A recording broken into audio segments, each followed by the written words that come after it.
Buenas noches, damas y caballeros. Bienvenidos a otro encuentro especial. Soy Nero. Antes de comenzar, quiero saber quiénes me acompañan hoy. Comenten desde dónde están viendo y qué hora es por allá.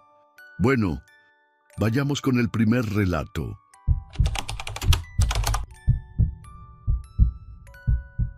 ¿Qué tal, Nero?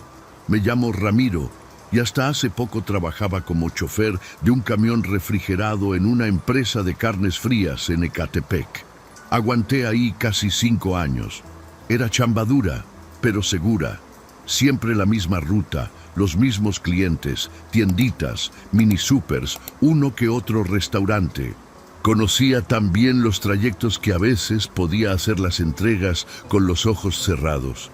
Nunca tuve problemas, ni con los jefes ni con la gente, hasta que me cambiaron de ruta sin avisar. Según eso, era porque querían que un chofer con experiencia se encargara de un cliente especial. Ese cliente no era una tienda, ni una empresa. Era un tipo que vivía en una casa de 2 pisos por la zona de Texcoco. El pedido era directo, en efectivo y sin factura. Siempre pedía lo mismo: paquetes surtidos, decía. No venían etiquetados como los demás, pero mi supervisor me explicó que eran productos especiales para clientes privados. Que no hiciera preguntas. Al principio no le di importancia. En este jale uno aprende a no meterse en lo que no le toca. Le dejaba las cajas en la cochera, él salía, contaba el dinero y me entregaba el fajo de billetes, siempre en una bolsita con cierre. El tipo tenía algo raro, no hablaba mucho y nunca me miraba a los ojos. Siempre vestía igual, pants oscuros, camiseta sin mangas y una gorra vieja. Tenía las uñas largas, pero no por descuido, sino como si las dejara crecer a propósito. Me llamaba por mi nombre, aunque yo nunca se lo dije. Eso me incomodaba. Un día me preguntó si mi hija ya había salido del ballet, que porque había tráfico por la escuela. Me congelé, no le contesté, solo me di la vuelta, subí al camión y me fui sin despedirme. Desde ese día, algo no me cuadraba. Lo peor vino una semana después. Él pidió que le llevara el pedido más tarde, ya de noche. No me pareció buena idea, pero el jefe me dijo que hiciera caso. Fui, el tipo salió como siempre, pero no bajó. Me pidió que lo ayudara a meter las cajas al refrigerador portátil que tenía en su cochera. Mientras lo hacía, noté que uno de los seguros del refrigerador del camión estaba flojo. Pensé en apretarlo, pero cuando me acerqué, noté el olor. Era fuerte, como carne echada a perder, pero no como la de los embutidos normales. Esto olía a otra cosa, más espeso, más pesado, mezclado con cloro. Esperé a que el tipo se metiera y aproveché para abrir el compartimento trasero del camión. No era mi costumbre, pero esa peste me tenía inquieto. Dentro no había salchichas, ni jamones, ni paquetes al vacío. Solo bolsas negras bien amarradas con cinta gris. Eran grandes, pesadas, algunas parecían húmedas. Me incliné para ver una de cerca y vi que tenía manchas marrones en la parte inferior, como si algo se estuviera filtrando. No me atreví a tocarla. El olor era más fuerte ahí dentro, y por un momento sentí náuseas. Cerré de golpe y fingí que nada pasó. Esa noche no pude dormir. Tenía la imagen de esas bolsas clavada en la cabeza. Lo peor no era el contenido, aunque solo imaginármelo me revolvía el estómago, sino el hecho de que ese cabrón usara un camión de la empresa para moverlas. ¿Qué estaba transportando realmente? ¿Qué tipo de cliente privado necesitaba entregas nocturnas? En efectivo, sin factura y con un refrigerador portátil en su cochera. Pensé en hablar con alguien, con recursos humanos o incluso con la policía, pero no tenía pruebas, solo mis sospechas y el maldito olor que no se me quitaba de las manos. Decidí tomar fotos. La siguiente vez que me tocara la entrega, planeé llegar unos minutos antes, abrir el compartimento y fotografiar las bolsas. Quería tener algo para defenderme, pero no fue tan fácil. Cuando llegué, ya estaba él parado afuera, como si supiera que iba a llegar antes. Me saludó con una sonrisa incómoda y me pidió que bajara las cajas directamente al refrigerador de su cochera. No tuve oportunidad de quedarme solo ni un segundo. Me sentí observado todo el tiempo, ni siquiera me dejó cerrar el camión. Lo hizo él mismo, con un golpecito en la puerta trasera que sonó más como una advertencia. A la mañana siguiente me llamaron a la oficina. Pensé que tal vez alguien ya había dicho algo, o que el tipo se había quejado, pero no. Mi supervisor me pidió que entrara a su oficina, cerró la puerta y sin decir palabra sacó su celular. Me mostró una foto. Era mi hija saliendo de la primaria. Ella traía su mochilita rosa, el suéter colgando del brazo, sonriendo como siempre. No me dijo nada. Solo me miró a los ojos, serio, y luego guardó el celular. Me temblaron las piernas. Nunca había sentido ese miedo. No solo era miedo, era un vacío, una presión en el pecho como si algo me estuviera aplastando desde dentro. Me explicó en voz baja que no debía volver a curiosear dentro del camión, que la empresa tenía clientes importantes y que yo estaba ahí para manejar, no para hacer preguntas. Intenté decir algo, pero no me salían las palabras. Solo asentí. Sentí que me estaban enterrando vivo.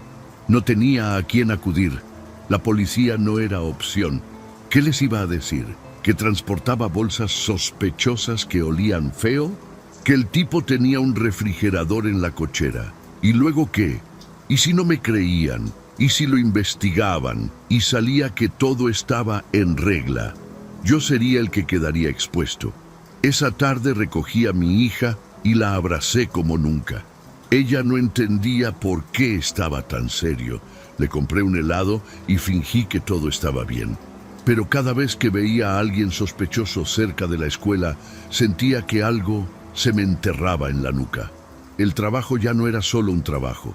Me sentía vigilado, controlado. Los recorridos se hicieron más frecuentes, las entregas más pesadas.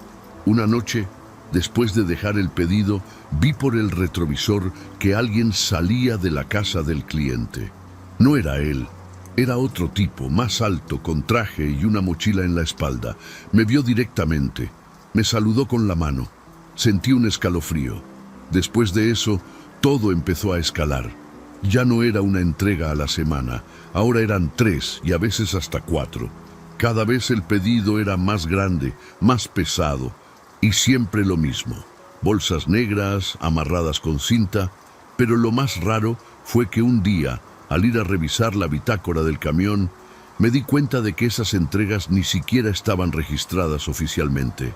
No aparecían en el sistema, ni en papel, ni en digital, como si no existieran.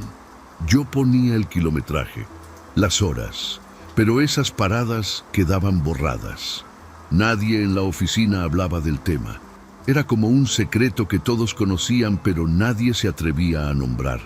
Empecé a notar cosas raras también con el camión.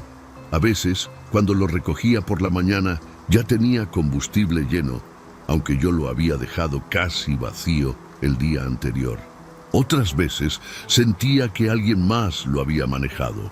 El asiento estaba ajustado diferente, el espejo retrovisor cambiado, como si alguien más lo usara durante la noche. Lo reporté una vez al jefe de mantenimiento y solo me respondió: «Tú manejas, Ramiro, no preguntes tanto». Esa frase me quedó grabada. Ya no era un simple chofer, era parte de algo más grande y sin saber cómo, ya estaba adentro hasta el cuello. Una madrugada me despertó un mensaje. Era un número desconocido. Solo decía: «No abras más el compartimento, te estamos cuidando». Me senté en la cama, helado. Mi esposa dormía junto a mí, mi hija en su cuarto. Empecé a pensar si había cámaras dentro del camión o micrófonos, tal vez hasta en mi casa. Me levanté a revisar todas las ventanas, cerré las cortinas, apagué los celulares. Me sentía paranoico, pero no era paranoia si de verdad me estaban vigilando. Ya no confiaba en nadie, ni en mis compañeros, ni en los supervisores, ni siquiera en los policías que veía en la calle. Tuve que buscar ayuda por otro lado. Fui a ver a un compa que había trabajado en la Policía Federal. Le conté lo que pude, sin dar nombres. Solo dije que sospechaba de algo turbio con un cliente y que tenía miedo por mi hija. Él me escuchó serio y luego me dijo que si se trataba de lo que creía, lo mejor era alejarme, que esas redes no se rompían desde adentro, que si estaban usando un camión de empresa, era porque tenían a alguien bien parado detrás. No hay forma de ganarle a un sistema podrido si estás solo, me dijo. Me sentí más atrapado que nunca, y aún así no podía renunciar. Cada vez que pensaba en dejar el trabajo, recordaba esa foto de mi hija. Sabía que si daba un paso en falso, me iban a hacer algo. A ella, a mi esposa. A mí me daba igual, pero a ellas no. Así que seguí, fingiendo que no veía, que no olía, que no escuchaba. Pero una noche, cuando ya pensaba que podía aguantar esa rutina maldita, algo cambió. Fui a hacer la entrega como siempre. Toqué el claxon, esperé en la cochera, pero nadie salió.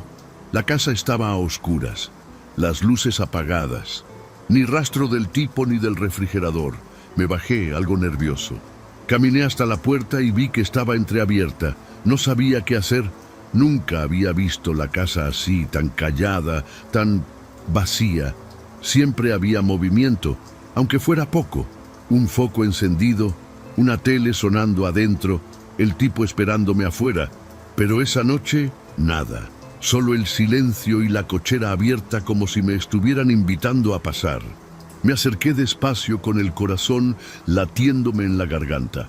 Me asomé por la puerta y vi el pasillo oscuro, con el piso manchado de algo que parecía lodo seco, aunque el olor me decía otra cosa. Olía a metal, a óxido, a algo que no debería estar ahí. Pensé en regresarme, pero una parte de mí ya había cruzado el límite. Entré despacio, con el celular en la mano y el flash prendido. Había cajas por todos lados, algunas abiertas, con bolsas negras iguales a las del camión. Una tenía una esquina rota, y de ahí salía algo que parecía un trapo, pero con una mancha roja seca. Me acerqué, y justo en ese momento escuché un golpe arriba. Me congelé. Alguien seguía ahí. No quise subir. Me acerqué a la cocina buscando una salida trasera, pero entonces vi algo en la mesa. Era un folder, y adentro varias fotos impresas. Una era de mí bajando del camión. Otra era de mi hija en el parque. Otra más, de mi esposa saliendo de la tienda. El corazón me latía tan fuerte que casi no podía respirar. Salí corriendo de la casa directo al camión. Cerré todo de golpe y arranqué sin mirar atrás. No sé cómo llegué al centro de distribución, pero esa noche no dormí en mi casa. Me quedé en un motel, temblando, mirando el celular cada 5 minutos. Nadie me llamó, nadie me escribió, pero sentía que ya estaba marcado. No sabía si lo que había visto era una trampa o si me habían dejado entrar a propósito, como una advertencia final. Esa sensación de ser un peón, de estar metido en algo mucho más grande, me tenía al borde del colapso. Pasaron 3 días sin que me asignaran ruta. Me presentaba en la empresa y me decían que esperara indicaciones. No me dieron explicaciones. Solo me hacían esperar en la sala de descanso, viendo la tele con volumen bajo y el teléfono en silencio. El tercer día, mi supervisor se acercó, me puso una mano en el hombro y me dijo: «Ya no vas a hacer esa entrega. Gracias por tu servicio». No supe si sentir alivio o miedo. No me explicaron nada más. Me reasignaron a la ruta original, como si nunca hubiera pasado nada. Nadie volvió a mencionar al cliente, ni las bolsas, ni la noche en que entré a esa casa. Volver a la rutina fue extraño. Me costaba confiar, manejar, incluso hablar con mis compañeros. Me sentía sucio, culpable, como si hubiera sido cómplice, aunque nunca hubiera querido serlo. Pero también sentía que algo venía, algo que no había terminado. Empecé a notar un coche estacionado frente a mi casa varias noches seguidas, un Tsuru gris con los vidrios polarizados. Nunca lo vi prenderse ni irse, solo estaba ahí. como esperando, como vigilando. Y una mañana, cuando salí rumbo al trabajo, encontré una nota en el parabrisas del carro. Ya aprendiste, no preguntes más. Después de esa nota, supe que tenía que tomar una decisión. No podía seguir ahí fingiendo normalidad, viviendo con miedo, esperando a que algo le pasara a mi hija por un error mío. Hablé con mi esposa esa misma noche. No le conté todo, solo le dije que necesitábamos irnos un tiempo, cambiar de aire. Ella notó que algo me pasaba, pero no insistió. Teníamos algo de dinero ahorrado. Vendimos el carro, dejé el trabajo sin aviso y nos fuimos a vivir con un primo a Guanajuato. No era el plan ideal, pero al menos ahí podía dormir un poco más tranquilo. Durante los primeros días todavía despertaba sudando, soñando con bolsas negras, con el tipo de la casa mirándome desde la cochera. Miraba por la ventana cada vez que escuchaba un carro pasar. Revisaba que la puerta estuviera bien cerrada, pero poco a poco, con el tiempo, esas sensaciones fueron bajando. No se iban por completo, pero aprendí a convivir con ellas. Encontré trabajo en una ferretería. Nada del otro mundo, pero suficiente para mantenernos. Mi hija volvió a la escuela. Mi esposa sonreía más. Yo todavía me sentía roto por dentro, pero al menos estaba con ellas. Y eso era lo único que me importaba. Un día, revisando redes sociales, encontré una nota pequeña en un periódico local de Texcoco. Casa abandonada en zona residencial muestra signos de actividad reciente. Se investiga posible red de tráfico. No daban más detalles, solo mencionaban que la casa estaba vacía, pero encontraron refrigeradores industriales y rastros de químicos. No mencionaban detenidos ni nombres, nada. Me quedé mirando la pantalla por varios minutos. No sabía si sentir alivio, coraje o miedo. Cerré el navegador y borré el historial. Ya no era mi problema, no quería saber más. Ya había estado demasiado cerca. Con el tiempo me di cuenta de que esa experiencia no se iba a ir nunca, que vivir con ese tipo de amenaza te cambia para siempre, que uno puede dejar el trabajo, cambiar de ciudad, pero no puede arrancarse el miedo que te meten en los huesos. A veces escucho un claxon parecido al del camión refrigerado y me paralizo. Otras veces veo a alguien con una gorra oscura en la calle y siento que me están siguiendo. No sé si alguna vez estaré completamente libre, pero estoy vivo. Mi hija está bien. Y eso, dentro de todo, es lo único que me quedó. Hay días en que me siento cobarde por no haber hecho nada, por no haber denunciado, por no haber enfrentado a esos tipos. Pero luego recuerdo la foto de mi hija saliendo de la escuela, su mochilita colgando del hombro, su sonrisa inocente, y entiendo que hice lo único que podía hacer: sobrevivir, protegerla. A veces eso también es valentía. No todo se resuelve con justicia. A veces solo se sobrevive. Y uno aprende a vivir con el silencio, con los recuerdos y con el olor a cloro que, por más que pasen los años, no se te borra de la memoria.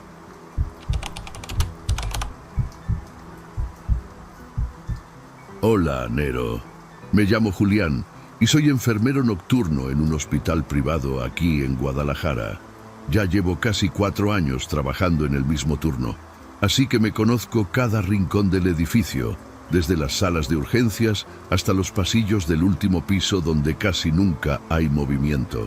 Siempre me gustó la calma de la noche, menos ruido, menos gente, pero desde hace unos meses esa calma se ha vuelto inquietante, sobre todo desde que pasó lo del cuarto 311.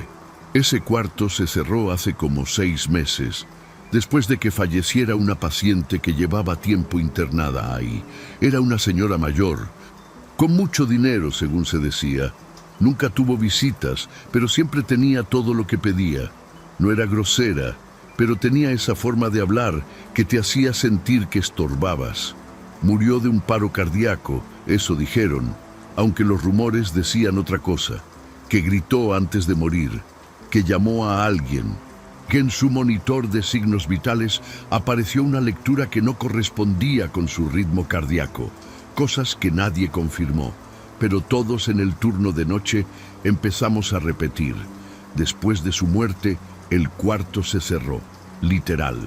Le pusieron cinta, le quitaron el nombre de la puerta, lo dejaron vacío, pero por alguna razón el sistema de monitoreo nunca lo desactivaron. No es común, pero a veces pasa. Lo raro fue que todas las noches, casi a las 3:17 am exactas, empezaba a marcar movimiento. Al principio pensé que era una rata o una falla del sensor. Incluso lo comenté con uno de los técnicos de mantenimiento, pero solo se encogió de hombros. Me dijo que nadie tenía acceso a ese cuarto, que estaba bajo llave desde arriba. Yo no me lo podía sacar de la cabeza, así que una noche, cuando todo estaba tranquilo y los pacientes dormidos, entré al sistema de cámaras. Busqué el historial del cuarto 311. Tenía muchísimos archivos, pero la mayoría eran solo registros vacíos. Silencio, oscuridad. Hasta que llegué a uno de hace 2 semanas. Lo abrí y ahí la vi. Una figura. No se le veía la cara, ni el cuerpo bien definido. Solo una silueta parada junto a la cama, como si estuviera viendo a alguien acostado. No se movía, no hablaba. Solo estaba ahí y luego desaparecía de golpe. Cerré la laptop con el corazón en la garganta. Al día siguiente, el director del hospital me mandó llamar. Subí a su oficina y me recibió con una cara seria, como si supiera exactamente lo que había hecho. Me dijo que si volvía a revisar los archivos del cuarto 311, habría consecuencias, que esos asuntos no eran de mi competencia, que no era la primera vez que alguien metiche terminaba con problemas por curiosear.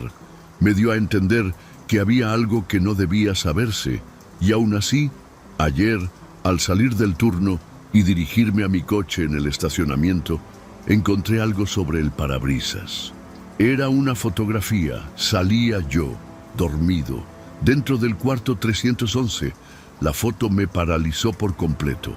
La tomé con cuidado, viendo los bordes, buscando si era una edición o una broma de mal gusto, pero era una fotografía real, impresa en papel fotográfico, con la fecha marcada en la esquina inferior, el día anterior.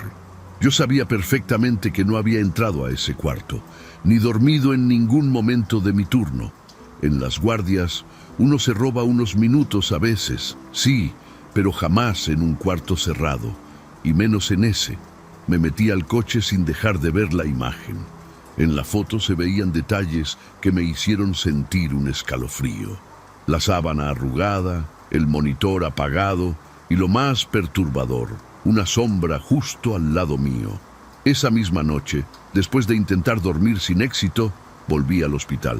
Fui con la excusa de revisar unos pendientes en los expedientes digitales. Esperé a que dieran las 3:15 am y volví a abrir el sistema de cámaras desde la oficina de enfermería. El archivo ya estaba ahí, recién generado. Lo abrí con las manos temblando. Igual que las veces anteriores, la silueta apareció, como si saliera de la nada, en el mismo sitio, al lado de la cama. Pero esta vez fue diferente. Esta vez la figura se giró lentamente hacia la cámara. No tenía rostro, solo una oscuridad que parecía absorber la luz. La grabación terminó en seco. La pantalla se puso negra. Al instante, la computadora lanzó un error de sistema. Todo se apagó. El monitor, las luces del escritorio, incluso el reloj digital parpadeó y luego se quedó en blanco. Me quedé en la penumbra por unos segundos que se sintieron eternos. Escuché un ruido metálico afuera, como si algo se hubiera caído en el pasillo. Me asomé y todo parecía normal, pero cuando bajé la mirada, lo noté. Justo afuera de la puerta de la oficina había otra foto. La recogí con los dedos sudados. En esta aparecía yo, otra vez dormido, pero esta vez con la cabeza inclinada hacia un costado, como si alguien me hubiera acomodado. Empecé a sentir que me estaba volviendo loco. No podía hablar de esto con nadie. ¿Qué iba a decirles? que una figura sale en videos de un cuarto clausurado, que me toman fotos mientras duermo en un lugar donde nunca he entrado. Aún así, no podía simplemente ignorarlo.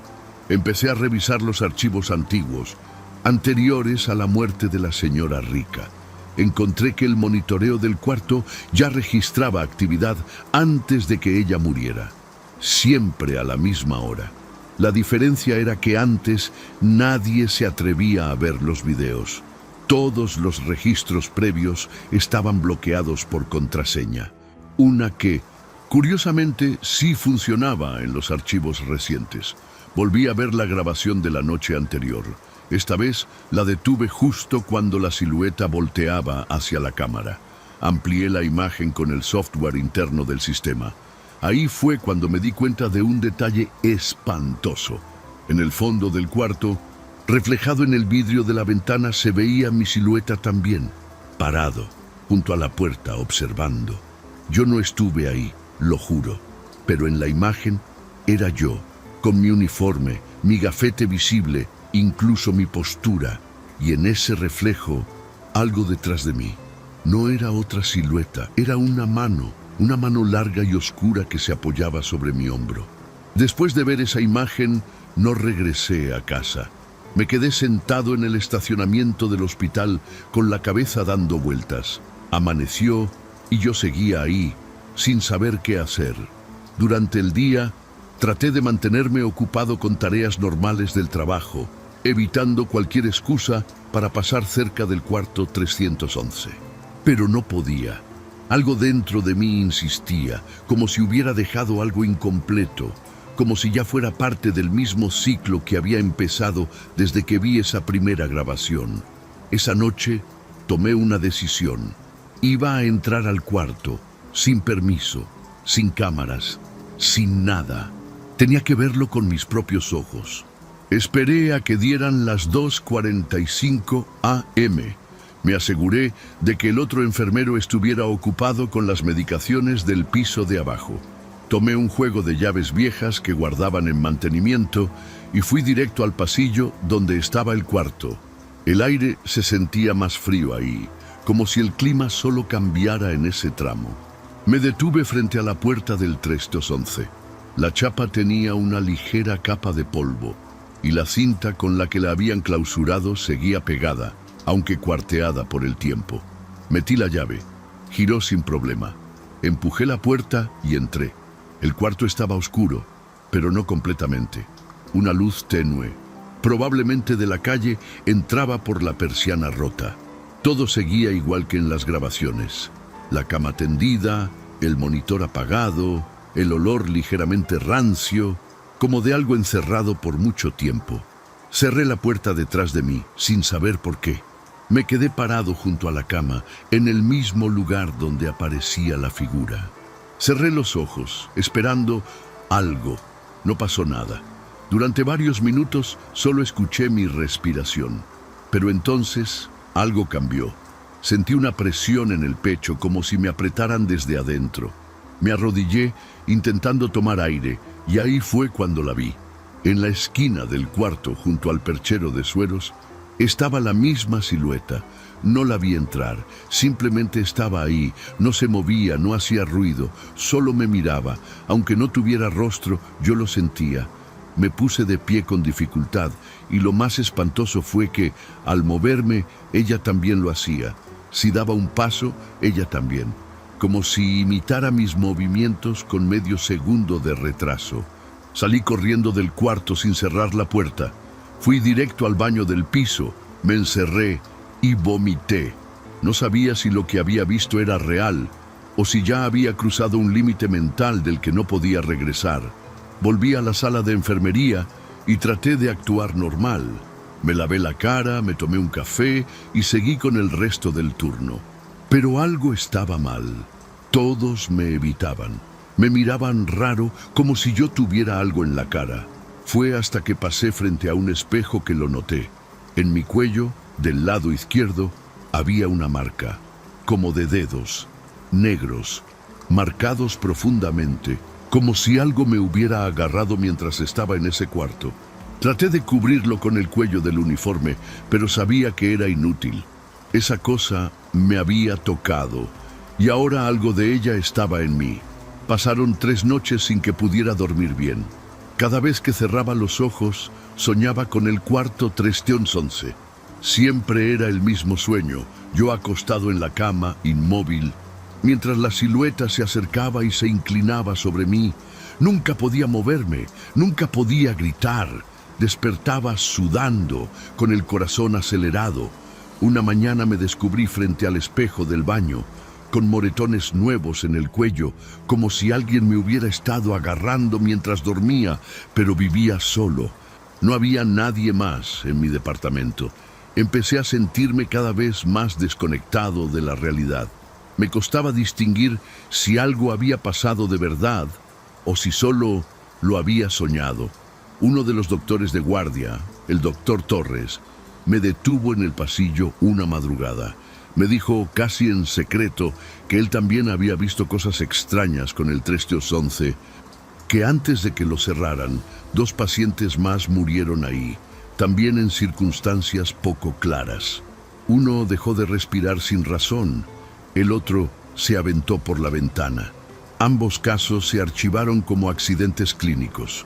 Me confesó que intentó investigar, pero lo citaron en dirección y le advirtieron lo mismo que a mí, que no se metiera en cosas que no le correspondían. Pero él tenía algo más, un expediente viejo, con notas escritas a mano por una enfermera que ya no trabajaba ahí. Lo leí esa misma noche. Eran notas breves, algunas tachadas, pero todas mencionaban cosas similares. Movimiento sin explicación, presencia junto a la cama, sensación de ser observado. Lo más inquietante fue la última página donde la enfermera escribió: se repite cada 3:17, no es una persona, reacciona a quien la ve, se alimenta del recuerdo. Esa frase se me quedó grabada. ¿Cómo que se alimenta del recuerdo? ¿Y por qué me está siguiendo a mí? Entonces lo entendí.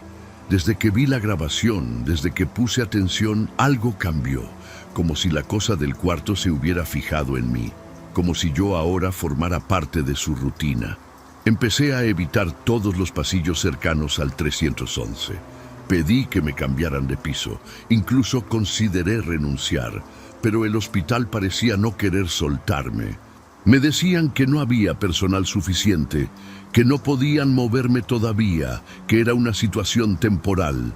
Y cada noche, en el sistema de cámaras, seguía apareciendo el mismo archivo, justo a las 3:17 a.m. Una parte de mí sentía que si lo volvía a ver, todo empeoraría. Pero otra parte necesitaba saber. Así que me preparé. Compré una cámara vieja de rollo, de las que no se pueden manipular digitalmente. Me la llevé al trabajo, escondida bajo la bata. Esa noche entraría al cuarto, una última vez. Esperé hasta que el reloj marcara las 3:14. Caminé despacio por el pasillo. Sentía cómo el aire se volvía más pesado con cada paso. La puerta seguía entreabierta desde la última vez. Entré, me paré junto a la cama, la cámara en la mano, lista, y justo a las 3:17 lo sentí. Esa presión en el pecho, ese hormigueo en la nuca. Giré despacio y ahí estaba, la silueta, más cerca que nunca. No podía moverme, pero apreté el obturador. Un solo disparo. Un clic. La figura no reaccionó, solo se quedó ahí, mirándome. Cerré los ojos por reflejo. Cuando los abrí, estaba solo. El reloj ya marcaba las 3:21. Esa misma mañana, al salir del turno, llevé el rollo de la cámara a un laboratorio fotográfico del centro. El tipo que me atendió me dijo que estaría listo en unas horas. Me fui a casa, pero no pude descansar. Cada sombra en la pared me parecía más densa, cada reflejo más turbio. A las 6 de la tarde regresé por las fotos. El encargado me entregó el sobre con cara rara. Me preguntó si había tomado esas imágenes en un lugar con poca luz. Asentí sin darle muchos detalles. Hay una que, no sé, como que se veló raro, me dijo. La revisé ahí mismo, con el corazón palpitando en los oídos. En la mayoría de las fotos no se veía nada, solo la cama, la esquina del cuarto, la pared con humedad, pero esa última imagen tenía algo más. Al fondo, justo donde debía estar la silueta, no había figura humana, pero sí algo distorsionado, como un espacio torcido, como si el aire se hubiera desgarrado. Un hueco en la imagen donde nada tenía forma. Y frente a ese vacío se veía mi rostro, pero no como yo lo recuerdo. Tenía los ojos cerrados, la expresión completamente neutra, como dormido o muerto de pie. Lo más inquietante es que esa foto no la tomé yo. Era una toma distinta desde otro ángulo, como si alguien más hubiera apretado el disparador. Guardé la foto en una caja y la metí en el cajón más profundo de mi casa. Esa noche no fui a trabajar. Inventé una excusa, dije que me sentía mal. El hospital no insistió. Me sorprendió, como si supieran exactamente por qué no estaba y decidieran dejarlo así. Pasaron los días y la actividad en el cuarto 311 dejó de registrarse. Revisé el sistema desde casa, con acceso remoto. Ningún nuevo archivo, ningún nuevo movimiento.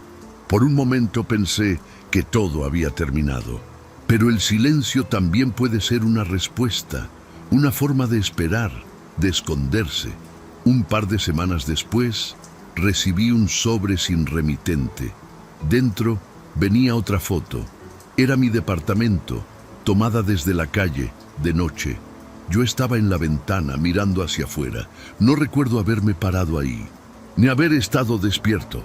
En la esquina inferior de la foto, alguien había escrito con pluma negra: 3:17.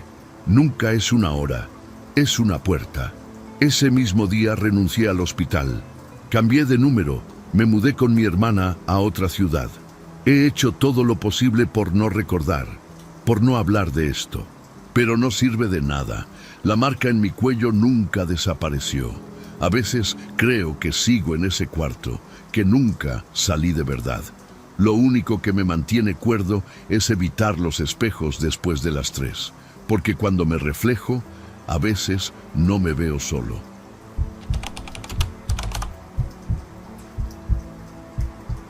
Me llamo Ulises, y esto que voy a contar pasó hace poco más de un año, cuando trabajaba de velador en un conjunto habitacional viejo por la colonia Cabeza de Juárez, allá en Iztapalapa.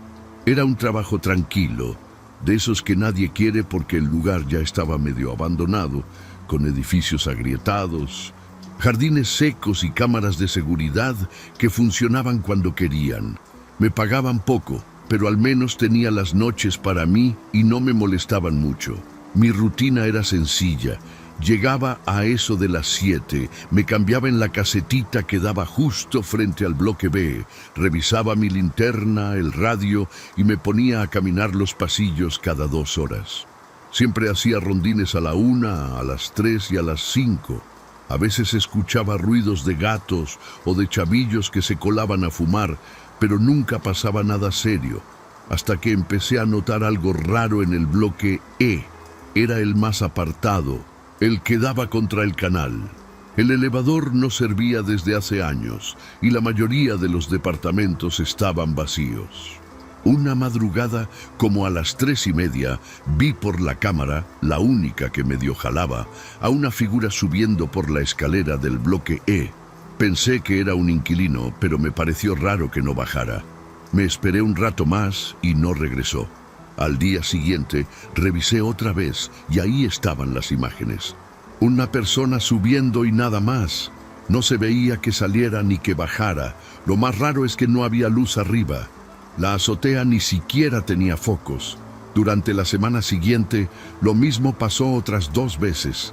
Diferentes siluetas, diferentes días, siempre a la misma hora, subiendo sin decir nada, sin prisa y sin volver a bajar. Empecé a poner más atención en mis rondines y cada vez que pasaba por ahí me daba un escalofrío. Había algo en ese edificio que me ponía nervioso. No sé si era la forma en que sonaban los techos con el viento o el eco que hacía todo ahí adentro, pero el bloque E me empezó a dar mala espina. Entonces el martes siguiente me armé de valor. Vi a una sombra moverse por la escalera y decidí seguirla. Apagué la linterna y subí despacito, pelando bien los oídos. Cuando llegué al último piso, el silencio era completo. La puerta de acceso al techo estaba entornada, como si alguien la hubiera dejado así, a propósito. Empujé con cuidado y salí. No había nadie, solo el aire helado y unas manchas oscuras en el suelo, casi negras, como si hubiera sangre seca en varios puntos. Me agaché a revisar una de las manchas. No olía fuerte, pero tenía esa textura pegajosa que uno reconoce de inmediato. Me tembló la mano al tocarla. No estaba fresca, pero tampoco vieja. Me paré de golpe volteando por todos lados, pero no vi ni escuché nada. Lo único que me acompañaba era el zumbido lejano de un transformador y el rechinido de una lámina floja. Me sentí observado, como si alguien estuviera agazapado en alguna esquina del techo. Me quise convencer de que no era nada, que igual y era pintura o algo así, pero algo me decía que no. Justo cuando me daba la vuelta para bajar, escuché un ruido bajito, como un zumbido mezclado con una voz muy tenue. No entendía de dónde venía, hasta que vi un brillo cerca de la base de un tinaco. Me acerqué con cuidado y me di cuenta que era un celular tirado en el suelo, aún con la pantalla encendida. Parecía estar reproduciendo un video, pero sin audio. Me agaché a verlo y lo que vi me dejó helado. En el video aparecían 4 hombres parados en ese mismo techo. Estaban rodeando a un chavo, joven, amarrado de pies y manos. Uno de ellos le sostenía la cabeza, mientras otro le pasaba un cuchillo largo por el cuello. No grité, no me moví, no supe qué hacer. El video era claro, nítido. El celular estaba reproduciendo la escena una y otra vez, como si alguien lo hubiera dejado ahí a propósito. Pero lo peor fue cuando enfoqué bien los rostros. 3 de los tipos no me sonaban, pero el cuarto traía puesto el uniforme del conjunto, mi uniforme, mismo chaleco reflejante, misma gorra con las letras bordadas. Me vi ahí, de pie, con la cara medio tapada por la sombra, pero reconocí mi postura. Hasta los zapatos eran los míos. Me paralicé, sentí que algo se me quebró por dentro. Me levanté en chinga y miré alrededor, pero no había nadie. Apreté el celular contra el pecho y bajé las escaleras sin respirar. Casi me caigo de la desesperación. Cuando llegué a la caseta me encerré, puse seguro en la puerta y traté de desbloquear el celular, pero estaba protegido con código. Lo único que podía hacer era ver ese video. Lo volví a reproducir por si me había confundido, pero no, ahí estaba yo, o alguien exactamente igual a mí, ayudando a degollar a un chavito en ese mismo techo. Pensé en irme, renunciar, dejar el trabajo y largarme sin decir nada, pero algo me detuvo. No sé si fue la necesidad o la pinche curiosidad enferma. Al día siguiente hice mi ronda normal. Todo igual que siempre, pero ahora me sentía como si algo me estuviera esperando allá arriba, como si cada noche, a la misma hora, algo regresara al techo del bloque E, y yo ya no podía fingir que no lo sabía. Durante los días siguientes no subí al techo, evitaba el bloque E en mis rondines, y si pasaba cerca, lo hacía rápido, sin mirar hacia arriba. Pero la sensación no se iba. Dormía mal, sudaba frío aunque fuera de noche, y a veces, mientras me servía café en la caseta, sentía que alguien me observaba desde la parte más alta del edificio. Intenté convencerme de que todo había sido un malentendido, una broma de alguien con demasiado tiempo libre. Pero entonces, una noche, el celular volvió a aparecer. Lo encontré en el piso frente a la caseta, el mismo modelo, la misma funda rota, la pantalla encendida. El video ya no era el mismo. Esta vez, el tipo con mi uniforme sostenía la cámara mientras se grababa a sí mismo, como si estuviera haciendo una especie de bitácora.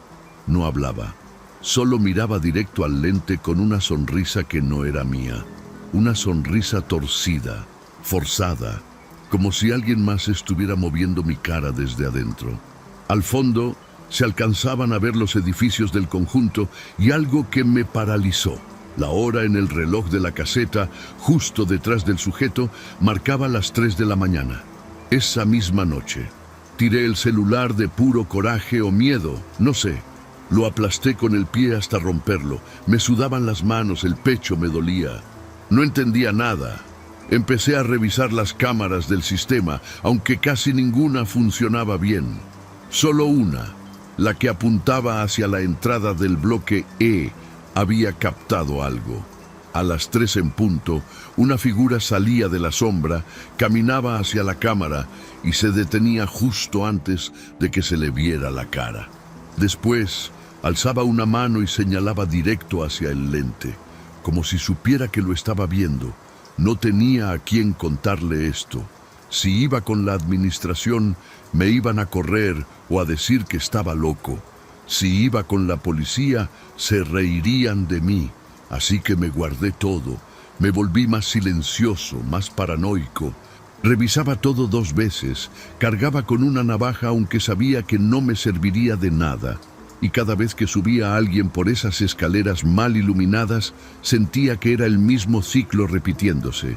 Gente subiendo al techo y desapareciendo. Nadie preguntaba por ellos, nadie los buscaba. Una noche me armé de valor y decidí subir otra vez. Esta vez con el radio encendido, la linterna nueva y el celular grabando. Quería pruebas. Pensaba que, si pasaba algo, al menos quedaría un registro. Subí con las piernas temblando. Cada escalón me pesaba como si algo tratara de jalarme hacia abajo. Al llegar a la azotea, la puerta ya estaba abierta. No había viento, no había luna. Solo el eco de mis pasos y el celular temblando en mi mano mientras grababa lo que tenía enfrente. La primera impresión fue que estaba solo. No había rastro de nadie, ni siquiera de las manchas oscuras que había visto la primera vez. El suelo parecía más limpio, como si alguien se hubiera tomado el tiempo de borrar cualquier evidencia. Caminé despacio hacia el tinaco, el mismo donde encontré el celular la vez pasada. Encendí la linterna y alumbré alrededor. Nada. Pero al moverme hacia la esquina donde empezaba la barda, vi algo tirado. Era un zapato, uno solo, como de chavo joven, con la agujeta rota y algo que parecía sangre seca en la suela. Me agaché y, sin tocarlo, tomé una foto. En eso, el radio hizo un ruido raro, un crujido, como interferencia, y luego una voz muy bajita, distorsionada. No entendí bien qué decía, pero sonaba como si alguien estuviera llorando o suplicando. Me puse de pie de inmediato y di un paso hacia la salida, pero algo me detuvo. Una sombra se movió por el rabillo del ojo. Volteé con la linterna en alto y no vi a nadie, pero lo sentí. No sé cómo explicarlo, pero sabía que alguien estaba ahí. No vi su cuerpo, pero sentí su respiración detrás de mí. Me quedé congelado, el corazón a 1000. Entonces el celular que traía en la mano vibró y empezó a reproducir el video solo, sin que yo tocara nada. Miré la pantalla y ahí estaba de nuevo el sujeto con mi uniforme, esta vez caminando por el mismo techo donde yo estaba parado. En el video se acercaba al tinaco, recogía el zapato que yo acababa de ver y lo lanzaba por la orilla. Cuando volteaba a la cámara, su cara ya no se parecía tanto a la mía, era más pálida, los ojos más hundidos, pero aún así tenía algo que me pertenecía, algo que me robó. Salí corriendo sin mirar atrás. Bajé las escaleras a toda velocidad, casi tropezando, sintiendo que la sombra venía detrás de mí, que se reía bajito o que me susurraba cosas que no podía entender. Cuando llegué a la caseta, cerré todo y me encerré con llave. Me senté en el piso, temblando, sin poder dejar de mirar la pantalla. El video seguía, pero ahora mostraba una toma distinta. Era yo, dormido en la caseta, con el rostro cubierto por el chaleco, grabado desde afuera, como si alguien se hubiera parado frente a la ventana mientras yo dormía. Ya no aguantaba más. Fui al día siguiente con el administrador y le dije que renunciaba. No di explicaciones, solo le dejé las llaves y me largué sin mirar atrás. Me llevé el celular, pensando que podría mostrarle el video a alguien, a un amigo, a un periodista, no sé. Pero cuando quise volver a reproducirlo, ya no había nada. Todo el contenido había desaparecido. Ni una sola imagen, ni una sola foto. Solo un fondo negro con una nota en el bloc de notas que decía: no es suficiente con irte. Después de eso, no volví a pisar el conjunto. Cambié de número, me mudé con una tía en otro estado y estuve casi 6 meses sin trabajar. No podía dormir bien. Tenía pesadillas en las que me veía a mí mismo parado en ese techo, con la navaja en la mano, mirando al chavo amarrado sin poder hacer nada para detenerme.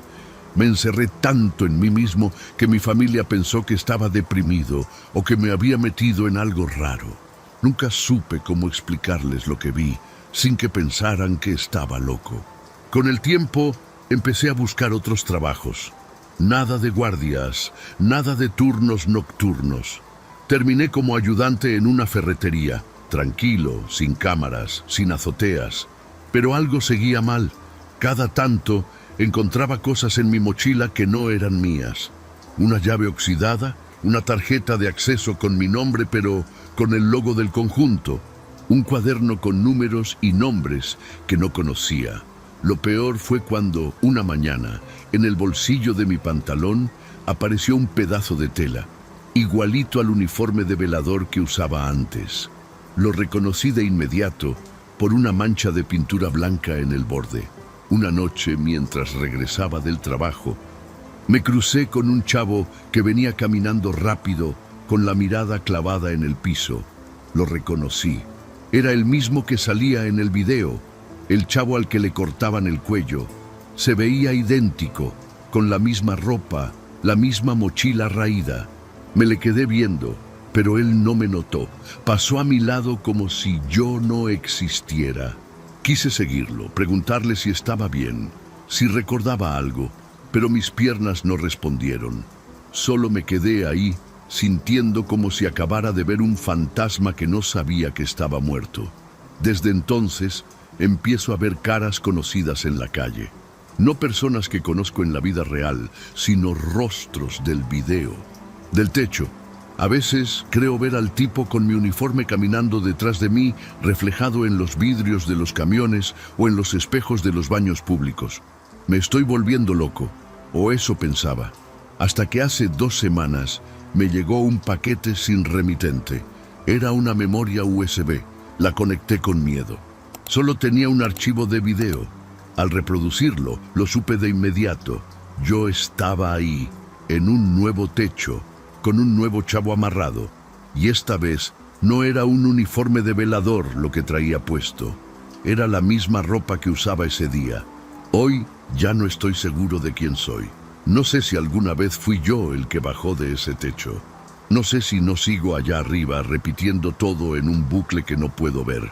Pero cada vez que me veo al espejo, busco algo que confirme que sigo siendo el original. Porque si no lo soy, entonces hay alguien allá afuera con mi cara, haciendo cosas que yo no puedo detener.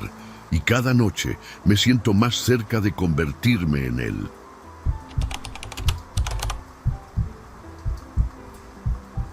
Hola, Nero.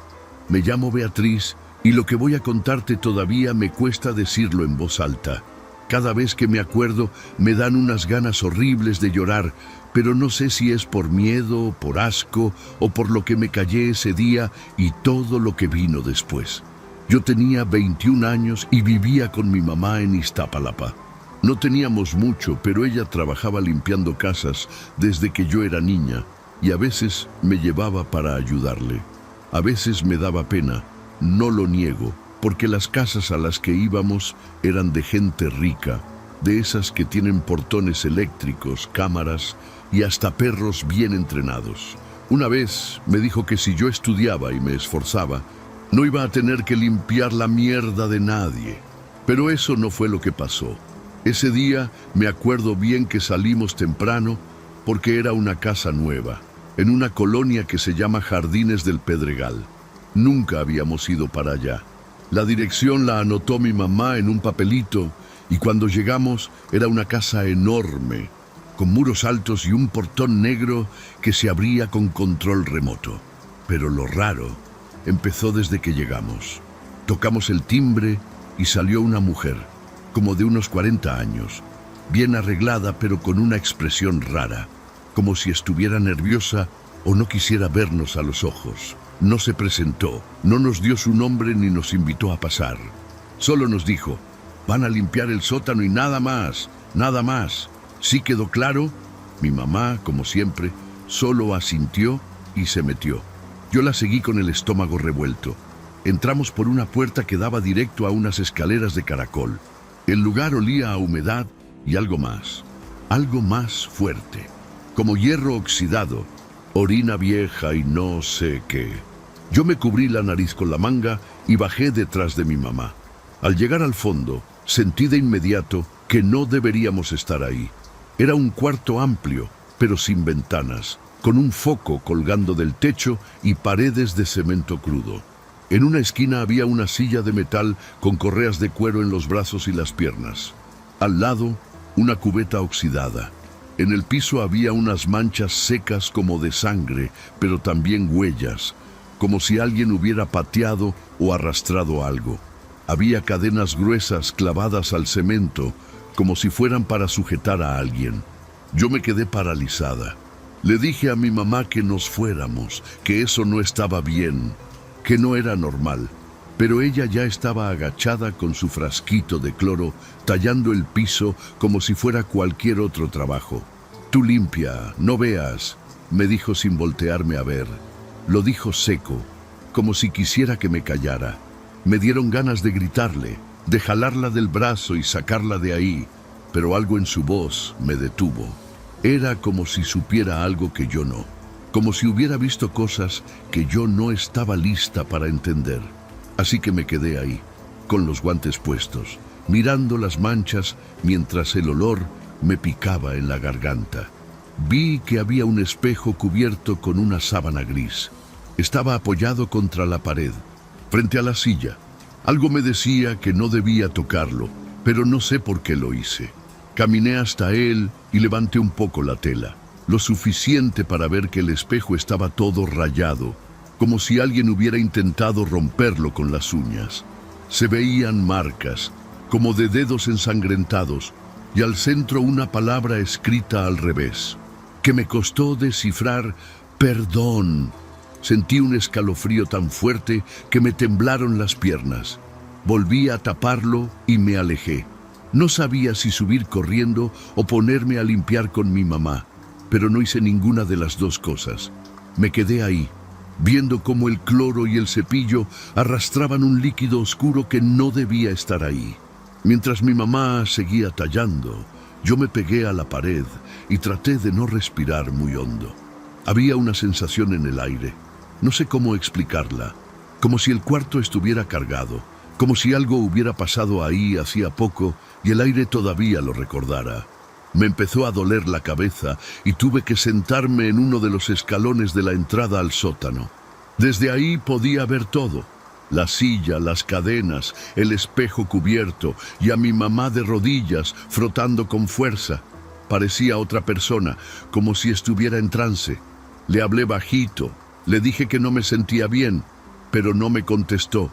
Solo se detuvo un segundo y luego siguió raspando una mancha como si su vida dependiera de dejarla limpia. Pasó casi una hora, o eso sentí. En ningún momento bajó la señora que nos había abierto. Nadie revisó, nadie preguntó si necesitábamos algo. El silencio allá abajo era como de tumba.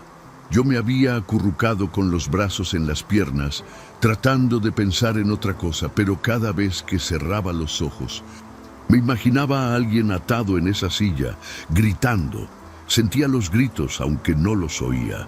Sentía los ojos de alguien desde algún rincón que no alcanzaba a ver. Me daban escalofríos, la piel se me erizaba y de pronto me daban ganas de vomitar.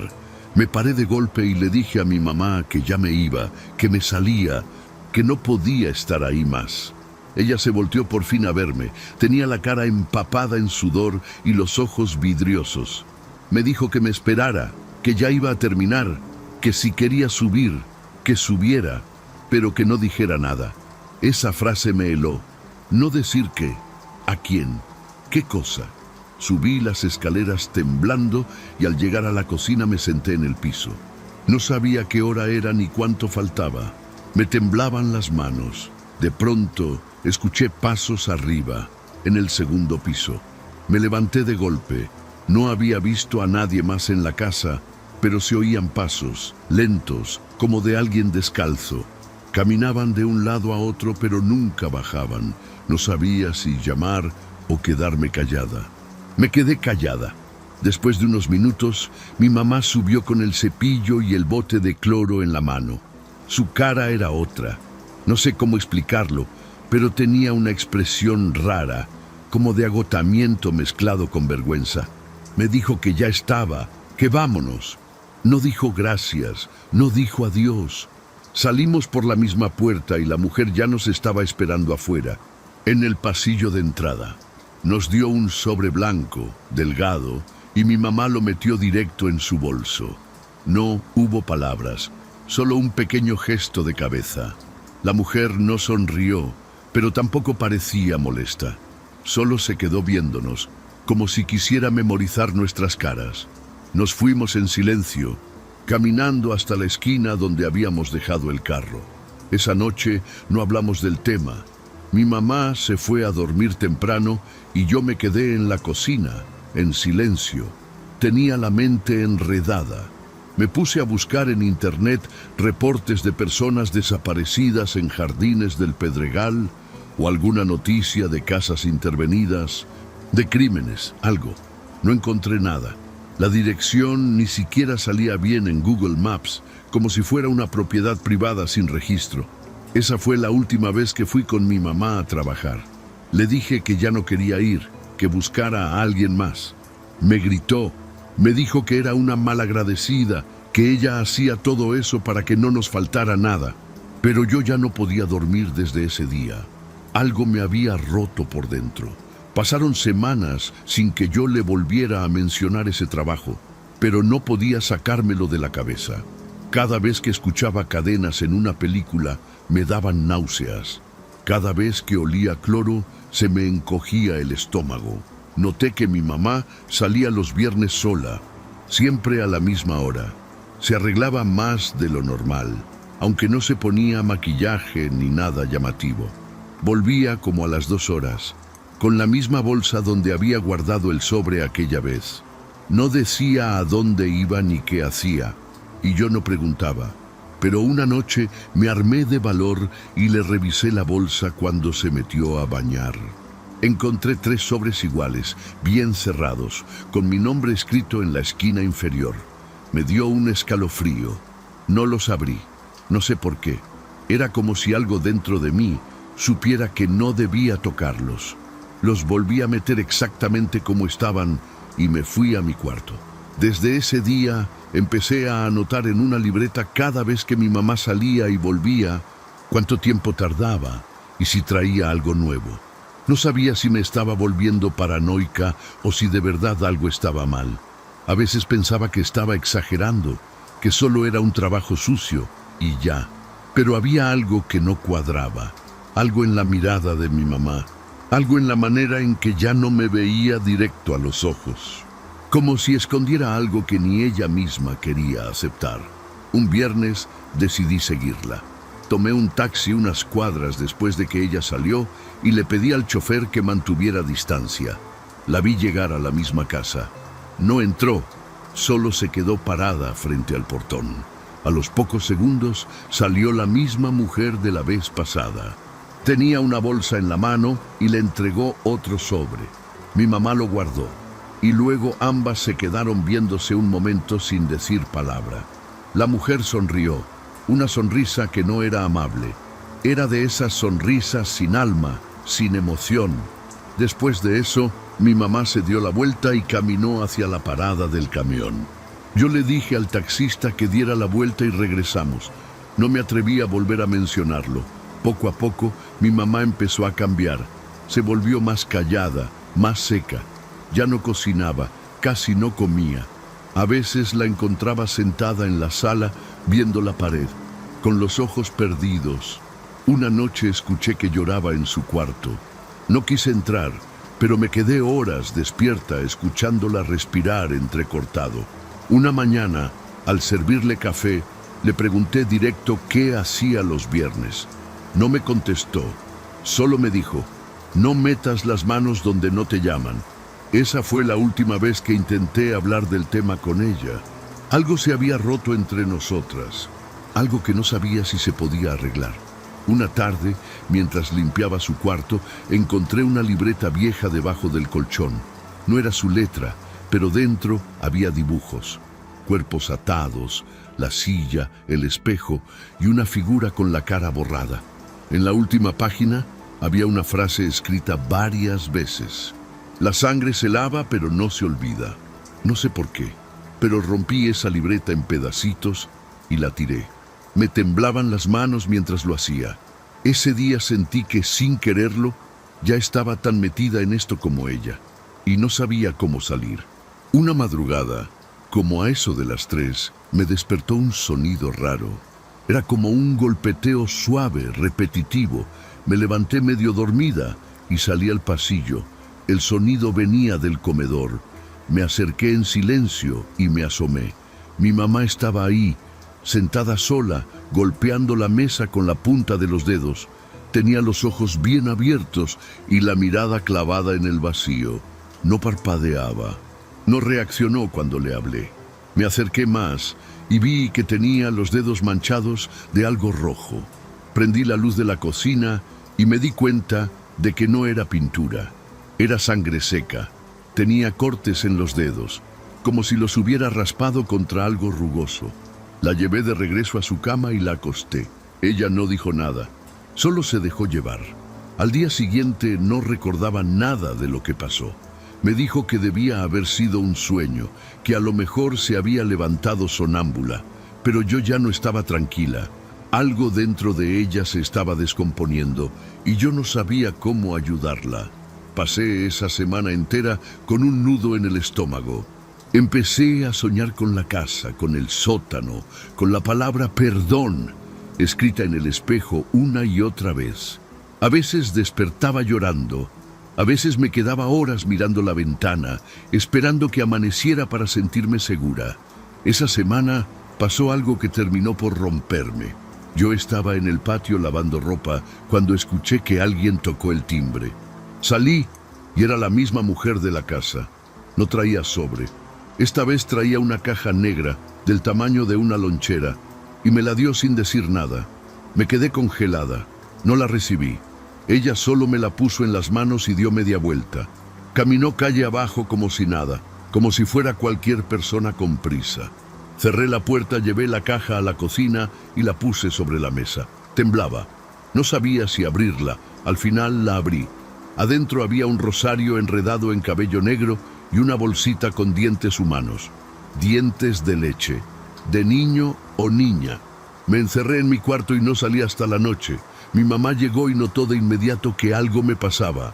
Me preguntó qué tenía y le grité.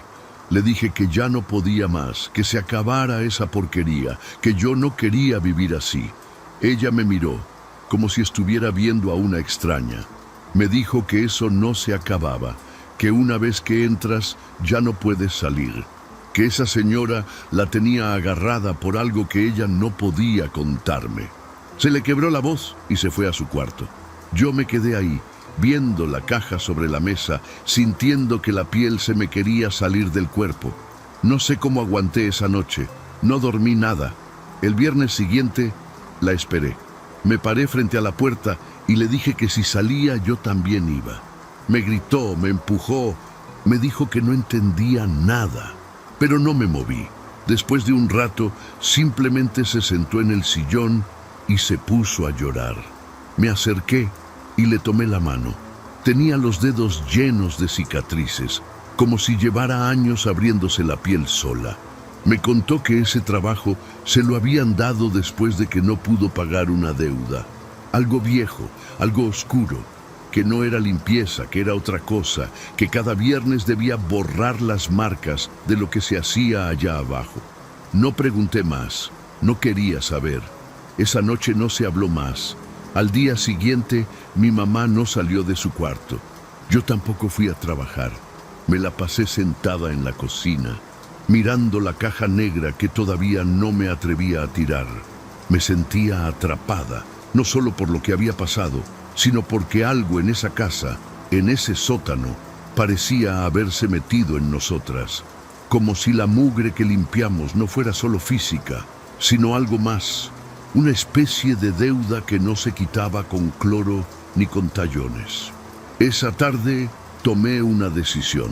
Metí la caja, la libreta rota que había pegado con cinta, los sobres que encontré y los guardé todo en una mochila.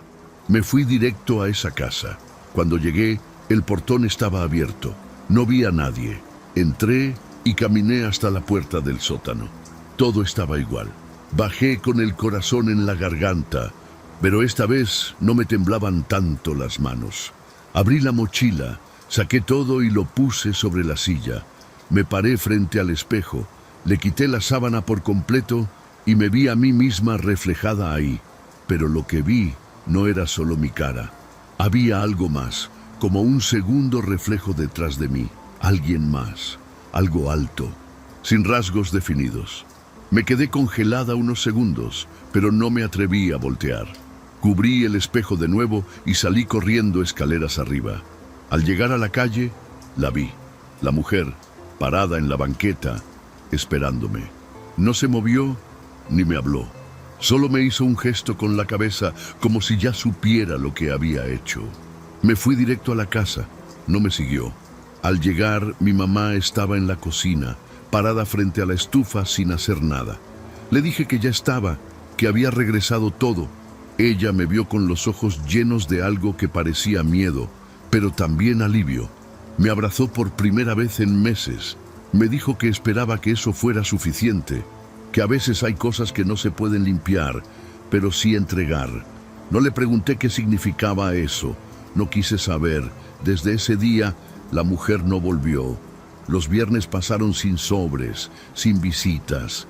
Mi mamá empezó a cambiar. Comía más, dormía mejor.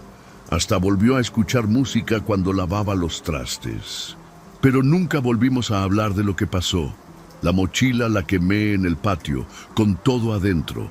Me aseguré de que no quedara nada, pero a veces, en la madrugada, me despierto con el olor a cloro en la nariz. Y a veces sueño que vuelvo al sótano y que alguien me está esperando frente al espejo, con la palabra perdón, flotando en el reflejo, como si la hubiera escrito con la mirada. Han pasado 3 años y la casa sigue ahí. Fui una vez en carro, solo a mirar desde lejos. El portón estaba cerrado y la fachada recién pintada, como si nada hubiera pasado, como si todo hubiera sido parte de una pesadilla que inventé para no volverme loca. Pero yo sé lo que vi, sé lo que olí, sé lo que tocamos. Hay cosas que no se cuentan porque nadie las creería, pero hay manchas que no se borran, por más que talles. Y a veces lo más pesado no es lo que limpias, es lo que decides no volver a mirar.